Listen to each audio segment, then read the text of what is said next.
আশুরার রোজার ফজিলত সম্পর্কে আল্লাহ রাসূল সাল্লাল্লাহু আলাইহি ওয়াসাল্লাম মুসলিম শরীফে 2645 নম্বর হাদিসে তিনি বলেন, عن أبي هريرة رضي الله تعالى عنه قال أفضل الصيام بعد رمضان شهر الله المحرم।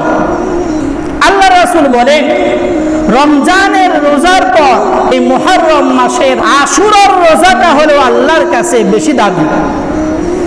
এখন আসেন, আল্লাহ রাসূল সাল্লাল্লাহু আলাইহি ওয়াসাল্লামের কাছে এই রোজাটা কত দামি। নাসাই শরীফের 2416 নম্বর হাদিসে আল্লাহর রাসূল বলেন যে আমার কাছে 4টি জিনিস হলো সবচাইতে দামি জিনিস, যেই 4টি জিনিস আমি কখনোই ছাড়তাম না, কখনোই ছাড়তেন না আল্লাহর রাসূল। আন হাফসা রাদিয়াল্লাহু তাআলা আনহু قال আরবাউন লাম ইয়াদউহুন্না আন-নবী সিয়ামা আশুরা ওয়াল আশরা ওয়া সালাসাতা আইয়ামিন মিন কুল্লি শাহরি ওয়া রাকআতাইনি ক্বাবলা আল-গাদাতি। 4টা জিনিস আল্লাহর রাসূল কখনোই ছাড়তেন না।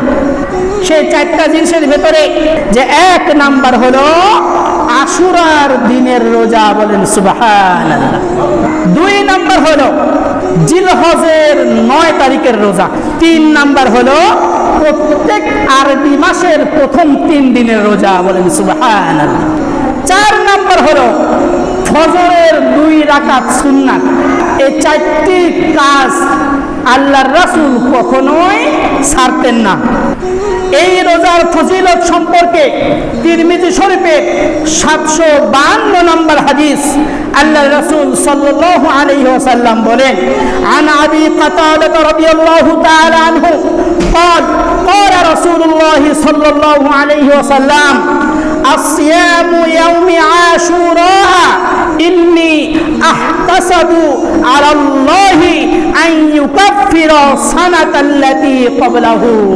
আল্লাহ রাসূল বলেন যে আমি আল্লাহর নিকট আশাবাদী, আল্লাহ তাআলা তিনি আশুরার এই 10 তারিখের রোজার মাধ্যমে পূর্বের 1 বছরের গুনাহ মাফ করে দেন, বলেন সুবহানাল্লাহ।